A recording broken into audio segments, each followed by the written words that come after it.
এখন প্রশ্ন হইল, আপনি বিষ খাইলেন, যাই না খাইলেন, এই গ্লাসে বিষ আছে, যাই না খাইলেন, মরবেন কি না? যদি না যাই না খান, যদি না যাই না খান, তাহলে যে কুফরি করে, শিরিক করে, সে যদি অজান্তেও করে, মূর্খতার জন্য করে, অজ্ঞতার জন্য করে, সে 100% কাফের, মুশরিক, বেঈমান। এই অবস্থায় মারা গেলে চির জাহান্নামী, চির জাহান্নামী, চির জাহান্নামী, পরকালে তার মুক্তি নেই। নাহমাদুহু ওয়া নুসাল্লি আলা রাসূলিহিল কারীম, আম্মা বা'দ, ফাআউযু বিল্লাহি মিনাশ শাইতানির রাজীম, বিসমিল্লাহির রহমানির রহিম। ইন্নাল্লাহা লা ইয়াগফিরু আন ইউশরাকা বিহি ওয়া ইয়াগফিরু মা দুনা যালিকা লিমান ইয়াশা। সম্মানিত উলামায়ে কেরাম,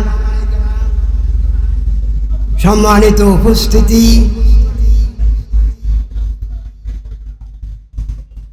আমি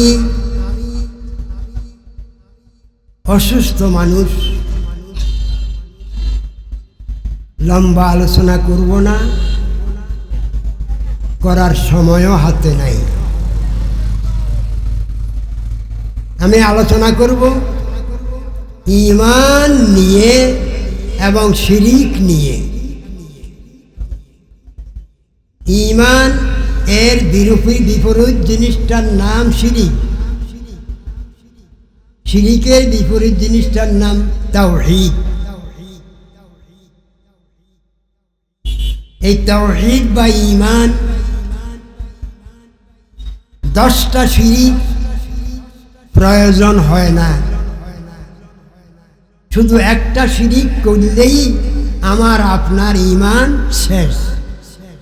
এই অবস্থায় মৃত্যুবরণ করলে মানুষটা হবে চির জাহান্নামী। আল্লাহ বলছেন, আল্লাহ তাআলা তার সাথে শিরিকের গুনাহ ক্ষমা করবেন না। শিরিক ছাড়া অন্যান্য গুনাহ তিনি যাকে ইচ্ছা ক্ষমা করবেন, অর্থাৎ যাকে ইচ্ছা শাস্তি দিবেন। এখন এই আয়াতের ব্যাখ্যা কি?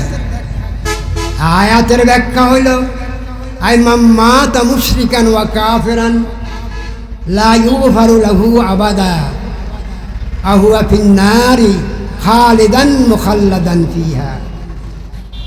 যে ব্যক্তি শিরিকের গুনাহ নিয়ে মরবে, তাকে পরকালে ক্ষমা করা হবে না, সে হবে জাহান্নামী এবং চির জাহান্নামী। প্রিয় ভাইরা, আল্লাহ তাআলা বলছেন, ওয়া ইন তাউদ্দু নি'মাতাল্লাহি লা তুহসুহা। তোমরা যদি আমার নেয়ামত গণা শুরু করো, গণে কিছুতেই শেষ করতে পারবে না। আল্লাহ তাআলার সৃষ্টি করা নেয়ামত অসংখ্য অগণিত, অসংখ্য অগণিত, তার কি নাই? সীমা নাই, সংখ্যা নাই। যেদিকে চাইবেন সেদিকে নেয়ামত, ডাইনে নেয়ামত, বামে নেয়ামত, উপরে নেয়ামত, পিছে নেয়ামত, নিচে নেয়ামত, সামনে নেয়ামত, পিছে নেয়ামত, সর্বদিকে নেয়ামত আর নেয়ামত। প্রিয় ভাইরা, মাছ কোথায় বাস করে? পানিতে।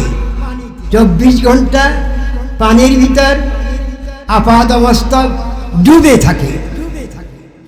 আমরা মানব জাতি আল্লাহর সৃষ্টি করা অগণিত নেয়ামতের মহাসমুদ্রে 24 ঘন্টা সারাক্ষণ সারা জীবন ডুবে আছি। বলেন সুবহানাল্লাহ ওয়া বিহামদিহি।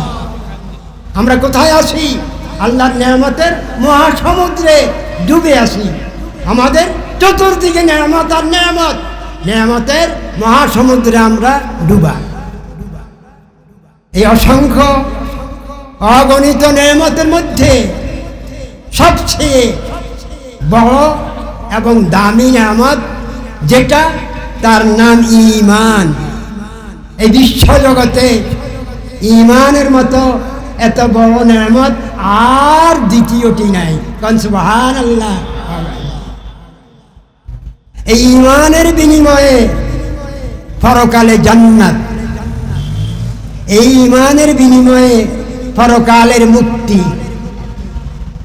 এই ঈমানের বিনিময়ে কবর হবে জান্নাতের বাগান, হাসরে আরশে ছায়ার নিচে ছায়া পাবে ঈমানদার, বিদ্যুতের গতিতে, বিজলির মতো গতিতে সিরাত পার হয়ে, ফুলসিরাত পার হয়ে জান্নাতে প্রবেশ করবে ঈমানের কারণে। বলেন সুবহানাল্লাহ। প্রিয় ভাইরা, এর বিপরীত জিনিসটা, সেটার নাম শিরিক। এই শিরিকের মতো এত বড় পাপ, এত বড় অপরাধ বিশ্ব জগতে আর দ্বিতীয়টি নাই। এই শিরিক যে করে তার ঈমান ধ্বংস, সে হয়ে যায় বেঈমান। এই অবস্থায় সে যদি মারা যায় তো বেঈমান হয়ে মরল, পরকালে তার মুক্তি নেই, পরকালে তার স্থান হবে জাহান্নাম, সে হবে চির জাহান্নামী। প্রিয় ভাইরা, আসেন, ঈমানের মূল ভিত্তি হইল তাওহীদ, আর তাওহীদের কালেমা লা ইলাহা ইল্লাল্লাহ। এটা কি? তাওহীদের কালেমা। এই কালেমায় আমরা স্বীকার করি, ঘোষণা করি, আল্লাহ তুমি ছাড়া আমাদের কোনো মাবুদ নেই। আল্লাহ, আমরা জীবনে সব সময়, সব কাজে, সব ক্ষেত্রে শুধু তোমার ইবাদত করব। তোমার ইবাদত করব মানে তোমার আইন মেনে চলব। আইন মানে কি? হুকুম। হুকুম মানে কি? আদেশ নিষেধ। আল্লাহর ইবাদতের অর্থ আল্লাহর আদেশ নিষেধ পালন করা। আমা খালাকতুল জিন্না ওয়াল ইনসা ইল্লা লিয়াবুদুন। আল্লাহ বলছেন, আমি মানুষকে সৃষ্টি করেছি শুধু আমার ইবাদত করার জন্য, আর কারো ইবাদত করার জন্য নয়। শিরিক কোনটা? আপনি আপনার জীবনের কোনো এক জায়গায় আল্লাহর হুকুমটা বাদ দিয়ে অন্য কারো হুকুম পালন করলেন, আপনি তারে খোদা মানলেন, মাবুদ মানলেন, ইলাহ মানলেন, তার ইবাদত করলেন, তাকে আল্লাহর সাথে শিরিক করলেন। বুঝে আসছে? শিরিক মানে কি? মূর্তির সামনে সজদা করাটাই কি একমাত্র শিরিক? কবরে পূজা করা, সজদা করাই একমাত্র শিরিক? মানুষ কিন্তু মনে করে কবরে সজদা করা, পীরের পায়ে সজদা করা এটাই শিরিক। না না না, ইবাদত অর্থ মনে করে নামাজ, রোজা ইত্যাদি। ইবাদত হইল আল্লাহ তাআলা আমাদের জন্য যত আইন দিয়েছেন, যত হুকুম দিয়েছেন, যত আদেশ নিষেধ দিয়েছেন, সেই অনুযায়ী আমল করা, সেই আপনার বিধান পালন করা। আল্লাহর বিধান পালন করার অর্থই কি? আল্লাহর ইবাদত। আল্লাহর বিধান পালন করার অর্থই আল্লাহর ইবাদত। তা আমরা শুধু আল্লাহর ইবাদত করব, এই জন্য আল্লাহ আমাদেরকে সৃষ্টি করছেন। আল্লাহর ইবাদত বাদ দিয়া অন্য কারো ইবাদত করার জন্য আল্লাহ আমাদের বানান নাই। অন্য কারো ইবাদত মানে কি? আল্লাহর একটা হুকুম। যেমন আল্লাহ বলছেন, আমি সুদকে হারাম করছি। আপনি আল্লাহর হুকুমটা অমান্য করে মানুষের হুকুম মানলেন, সুদ হালাল, আপনি শিরিক করলেন। আপনি ওই মানুষটাকে খোদা মানলেন, রব মানলেন, ইলাহ মানলেন, তার ইবাদত করলেন। বুঝে আসছে? আপনার আল্লাহ বলছেন 3 তালাক দিলে বিবি হারাম। এখন সমাজে 3 তালাক দেওয়ার পরে তালাক দাতা কোনো এক হুজুরকে টাকা দিয়া বিয়া পড়াই দেয়। এতে তো বেঈমান হয়ে গেল। আল্লাহ কইল এটা হারাম, এতে কইল এটা হালাল। বুঝে আইছে আল্লাহ কইল বিশ্ব জগতের কেউই গায়েব জানে না আল্লাহ ছাড়া। কুল লা ইয়ালামু মান ফিস সামাওয়াতি ওয়াল আরদিল গায়বা ইল্লাল্লাহ। সূরা নামল ৬৫ নম্বর আয়াত। হে নবী, আপনি বিশ্ববাসীকে জানিয়ে দিন যে আসমান ও জমিনে কেউই গায়েব জানে না। গায়েব জানা একমাত্র কে? আপনি বললেন রসুল গায়েব জানে, তা আপনি আল্লাহর হুকুম দিয়ে কি করলেন? হ্যাঁ, প্রত্যাখ্যান করলেন, অমান্য করলেন। আপনি ওই হুজুরের আইন মানলেন, হুজুরকে খোদা মানলেন, ইলা মানলেন, তারে মাহবুদ মানলেন, তারা ইবাদত করলেন।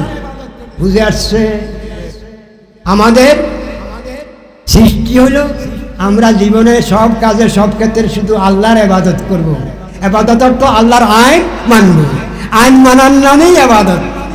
আর শিরক হইল আল্লাহর একটা আইন বাদ দিয়া আরেকজনের আইন মানলেন, আপনি তার ইবাদত করলেন, আল্লাহর ইবাদত বাদ দিয়া তার ইবাদত করলেন, তারে মাহবুব মানলেন, তারে খোদা মানলেন, তাকে ঈশ্বর মানলেন। আপনি বেঈমান, আপনার ঈমান শেষ।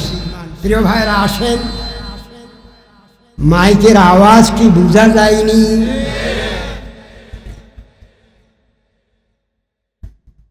আমরা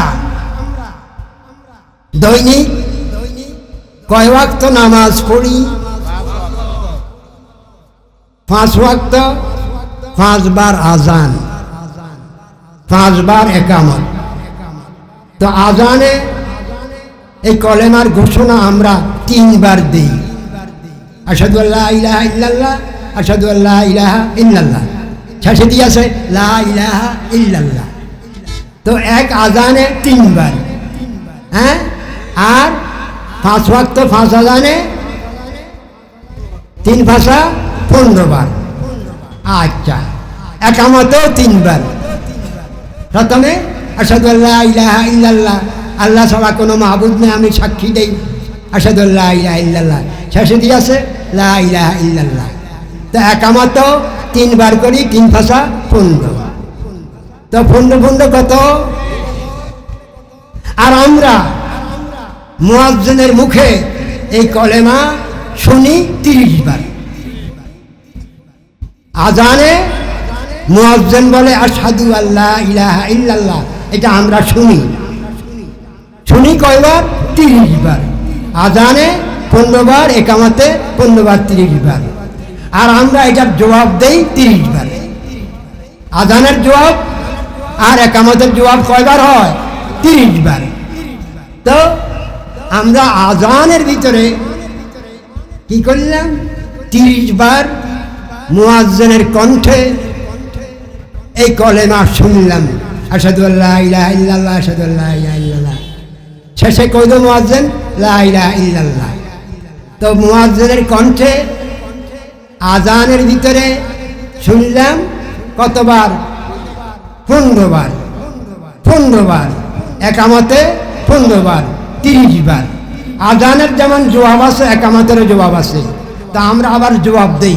মুয়াজ্জিনে কইল আল্লাহু আকবার, আল্লাহু আকবার, এটা শুনলাম, আবার কই আল্লাহু আকবার, আল্লাহু আকবার, জবাব দিলাম। এভাবে আমরা কতবার জবাব দেই? 30 বার। আজানে 15 বার, একামতে 15 বার, 30 বার। 30 দ্বিগুণ কত? 30 বার মুয়াজ্জিনের কণ্ঠে শুনি আশহাদু আল্লা ইলাহা ইল্লাল্লাহ, আশহাদু আল্লা ইলাহা ইল্লাল্লাহ, লা ইলাহা ইল্লাল্লাহ। আর 30 বার আমি রিপিট করি, জবাব দিই। তো কতবার হইল? এই 60 বারে আমি ওইদিকে কি তাকান? আপনি কি বুঝবেন কথা? আপনার কি স্বীকার করলাম? আল্লাহ ছাড়া কোনো মাহবুব নাই, মানে আল্লাহ আপনি আমার একমাত্র মাহবুব। আমি আমার জীবনের সব ক্ষেত্রে শুধু আপনার ইবাদত করব, তথা আপনার হুকুম আইন পালন করব। ইবাদত করব মানে কি? আপনার হুকুম পালন করব। এটারে স্বীকার করলাম। 5 ওয়াক্ত আজানে 5 বার আজান, 5 বার একামত, আবার শুনলাম 30 বার। আর আজানের মধ্যে মুয়াজ্জিনের আযান একামতে কত 30 বার, কত হইল? প্রত্যেক মুসলমান এই আযান শুনে আযানের জবাব দেয়, আল্লাহ ছাড়া কোনো মাবুদ নাই, ঈমানের এই কলেমা, তাওহীদের এই কলেমা কি করে? স্বীকার করে, মুখ দিয়ে স্বীকারোক্তি দেয়, ঘোষণা দেয়। দেয়নি? নামাজের প্রত্যেক 2 রাকাতে একটা বৈঠক আসেনি, আবার 3 রাকাত হইলে 3 রাকাতের মাথায় একটা বৈঠক আসে। 4 রাকাত হইলে প্রথম 2 রাকাতে বৈঠক, আবার 4 রাকাতের মাথা আরেকটা বৈঠক। প্রত্যেক বৈঠকে প্রথম বৈঠক বলেন, শেষ বৈঠক বলেন, আপনি বলেন আশহাদু আল্লা ইলাহা ইল্লাল্লাহ ওয়া আশহাদু আন্না মুহাম্মাদান আবদুহু ওয়া রাসূলুহু, আমি সাক্ষ্য দেই যে আল্লাহ ছাড়া কোনো মাবুদ নাই। তো এইভাবে 5 ওয়াক্ত নামাজ ফরজ আছে, সুন্নত আছে, নফল আছে, কতবার করি আপনি তাশাহুদের ভিতরে আপনি আল্লাহ এক, আল্লাহ ছাড়া কোনো মাবুদ নাই, তাওহীদের ঘোষণা আপনি দিতেছেন। এরপরে আসেন প্রত্যেক নামাজের এদিকে উঠো যাও, প্রত্যেক নামাজের প্রথম রাকাতে তাহরিমার পরে সানা পড়তে হয়। কি পড়তে হয়? সুবহানাকাল্লাহুম্মা ওয়া বিহামদিকা ওয়া তাবারাকা ইসমুকা ওয়া তাআলা জাদ্দুকা ওয়া লা ইলাহা গায়রুক ওয়া লা ইলাহা গায়রুকা, হে আল্লাহ তুমি ভিন্ন কোনো মাবুদ আমার নাই, আমি শুধু তোমার ইবাদত করব, তোমার হুকুম মানব, তোমার আইন মানব, তোমার বাদ দিয়ে আরো কারো আইন মানব না। তো এভাবে নামাজের তাশাহুদেও আমরা বারবার কি করি? কলেমা স্বীকার করি। আর নামাজের প্রথম রাকাতে পড়ি, নিয়তের পরে তাহরিমার পরে কি পড়ি? ছানার মধ্যে কই লা ইলাহা গায়রুকা, হে আল্লাহ তুমি ছাড়া কোনো মাবুদ নাই। এবার আসেন আমরা প্রত্যেক নামাজে প্রত্যেক রাকাতে সূরা ফাতিহা কম্পালসরি। সূরা ফাতিহায় পড়লাম ইয়্যাকা না'বুদু, হে আল্লাহ আমি শুধু তোমার ইবাদত করি, আর কারো ইবাদত করি না, শুধু তোমার ইবাদত করি। আর বিতিরের দোয়ায়ে কুনুতে কি? আল্লাহুম্মা ইয়্যাকা না'বুদু, হে আল্লাহ আমি শুধু তোমার ইবাদত করি, মানে আর কারো ইবাদত করি না, আমি তাওহীদ মানি, আমি শিরিক করি না। আচ্ছা, এভাবে ভাইয়েরা আরো আছে। নামাজের পরে প্রত্যেকেই কিছু কিছু কলেমার জিকির করে বসে বসে, কেউ 100 বার, কেউ 200 বার, কেউ 500 বার, কেউ 10 বার, কেউ 20 বার, প্রত্যেকে করে না? এই কলেমার ভিতরেও কইলাম কি? লা ইলাহা ইল্লাল্লাহ, আল্লাহ তুমি ছাড়া আমার কোনো মাবুদ নাই, তুমি ছাড়া আমার আর কারো ইবাদত করব না, একমাত্র তোমারই ইবাদত করব, সব জায়গায়, সব কাজে, সব ক্ষেত্রে, মুখ পর্যন্ত আর কারো ইবাদত করব না, অর্থাৎ আমি তোমার সাথে শিরিক করব না। প্রিয় ভাইরা, এরপরে আসেন, এখন তো মাইকের যুগ। আমার মসজিদের মুয়াজ্জিনের আজান ছাড়াও আরো বহু মুয়াজ্জিনের আজান আমার কানে ভাইসা আসে। আমি মুয়াজ্জিনে কয় আশহাদু আল্লা ইলাহা ইল্লাল্লাহ, আমি এটা মনোযোগ দিয়ে শুনলাম, জবাব দেই আর না দেই, শুনলাম তো। এগুলো সব আমাদেরকে স্মরণ করাই দেওয়া হইতেছে তাওহীদের কথা। কি করা হইতেছে? আচ্ছা, এখন আসেন প্রকৃতপক্ষে আমি কি কলেমার জিকির করি, আজানে কলেমার জবাব দেই, শুনি, তাশাহুদে কলেমার সাক্ষ্য দেই, তারপরে ছানার ভিতরে লা ইলাহা গায়রুকা পড়ি, আর নামাজের পরে বৈশা বৈশা কেউ এশার নামাজের পর শত শতবার লা ইলাহা ইল্লাল্লাহ জিকির করে। কিন্তু এই জিকিরকারীরা কিভাবে শিরিক করে? স্বীকার করলো আল্লাহ আমি শুধু তোমার ইবাদত করব, আর কারো ইবাদত করব না, কিন্তু সে স্বীকার করলো দৈনিক 400 বার 500 বার আল্লাহ তুমি আমার একমাত্র মাবুদ, একমাত্র উপাস্য, আমি শুধু তোমার ইবাদত করব, তোমার ইবাদত ফালাইয়া আর কারো ইবাদত করব না। কিন্তু কার্যত সে কি করে? আরেকজনের আইন মানে আল্লাহর আইন বাদ দিয়া, তো শিরিক করলো। আল্লাহর ইবাদত বাদ দিয়া ওই বেটার ইবাদত করলো, আল্লাহর ইবাদত বাদ দিয়া ওই যার আইন মানলো ওই বেটার ইবাদত করলো। তো একই কলেমা বুঝছে, কলেমা বুঝে শুনে কি স্বীকার করলো, নামাজের ভিতরে আজানের ভিতরে না, কলেমা বুঝে নেই, কলেমা বুঝে নাই। এই জন্য সে শত শতবার কলেমাকে স্মরণ করা সত্ত্বেও, ইয়াদ করা সত্ত্বেও, স্বীকৃতি দেওয়া সত্ত্বেও শত শত কাজে কুফরি করে, শিরক করে, গায়রুল্লাহকে মাবুদ মানে, গায়রুল্লাহর ইবাদত করে। এভাবে সে তার ঈমানকে ধ্বংস করে। সে কি জাহেল না আলেম? সে জাহেল, আলেম নয়। সে কলেমার অর্থ বুঝে নাই, কলেমার ব্যাখ্যা বুঝে নেই। প্রিয় ভাইরা, কলেমা বুঝে শুনে গ্রহণ করতে হবে, স্বীকার করতে হবে। এখন দেখুন, আমরা প্রায় সবাই এই ভুল করি। একদিকে কই আল্লাহ তুমি আমার একমাত্র মাবুদ, আল্লাহ আমার সারা জীবনে শুধু সব কাজে তোমার হুকুম মানবো, তোমার ইবাদত করবো, তোমার বাদ দিয়ে আরে কারোর মাহবুদ মানবো না, কারো ইবাদত করবো না। আর আমি একদিকে আল্লাহরে মাহবুদ করি, আরেকদিকে শত শত মানুষকে তার আল্লাহর হুকুম বাদ দিয়ে তার হুকুম মানি, তাকে কি করলাম? শরীক করলাম আল্লাহর সাথে, আমি শিরিকের গুনাহ করলাম। এখন প্রশ্ন হইল, আপনি আলেম নন, কলেমার ব্যাখ্যা অর্থ জানেন না, আপনি কলেমা শত শতবার ঘোষণা দেওয়া সত্ত্বেও, স্বীকার করা সত্ত্বেও বাস্তবে যাইয়া, কাজে যাইয়া কলেমার বিপরীত করেন। এখন আপনার ঈমান যাইব না থাকবো? না, আপনি তো ভুলে করছেন, জানা তো করেন নেই। আপনি জানেন না যে কাজ করলে ঈমান যায়। আপনি তো কি কলেমা গো মুসলমান, আপনি কলেমা বারবার স্বীকার করেন, আপনি একটা কাজ করলেন, আপনার যেটা কলেমার বিপরীত, আরেকজনের আইন মানলেন, আল্লাহর আইন বাদ দিয়া, আর তার ইবাদত করলেন, আপনি করলেন ঈমান যাইব। কেন? আপনি তো ভুলে করছেন, আপনি তো অজ্ঞতার কারণে করছেন, না জানার কারণে করছেন, আপনি তো জেনে বুঝে করেন নেই। এখন প্রশ্ন হইল, আপনি বিষ খাইলেন, যাই না খাইলেন, এই গ্লাসে বিষ আছে, যাই না খাইলেন, মরবেন কি না? যদি না যাই না খান, যদি না জানা খান, তাহলে যে কুফরি করে, শিরিক করে, সে যদি অজান্তেও করে, মূর্খতার জন্য করে, অজ্ঞতার জন্য করে, সে 100% কাফের, মুশরিক, বেঈমান। এই অবস্থায় মারা গেলে চির জাহান্নামী, চির জাহান্নামী, চির জাহান্নামী, পরকালে তার মুক্তি নেই।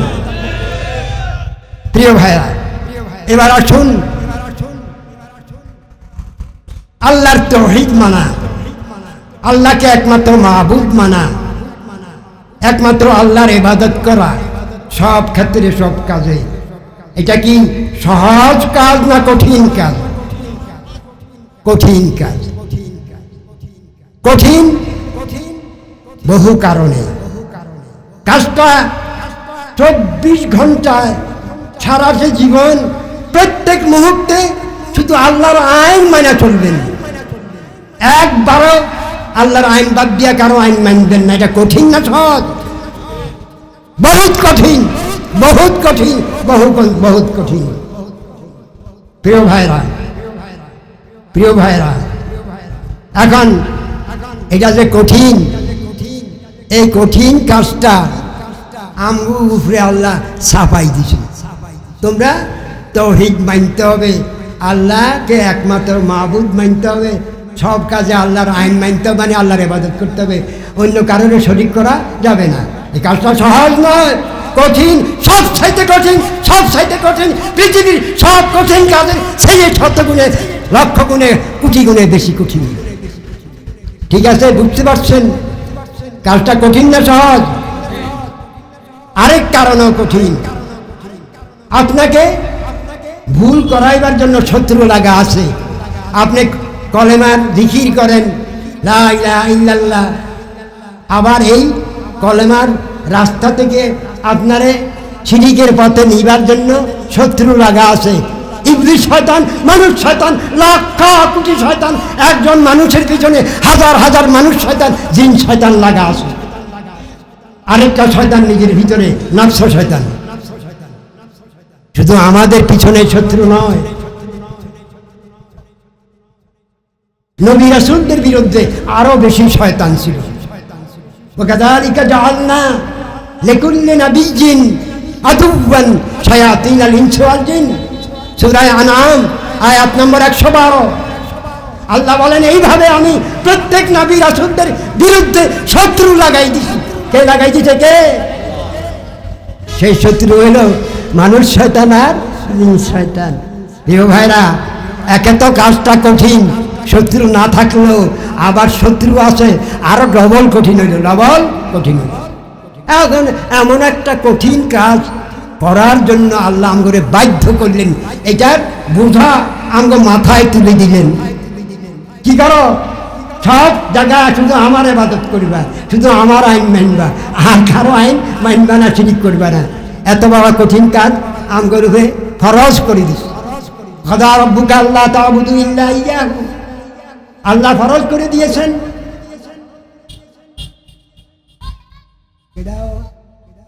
ডক্টর ফাজিল আক্তার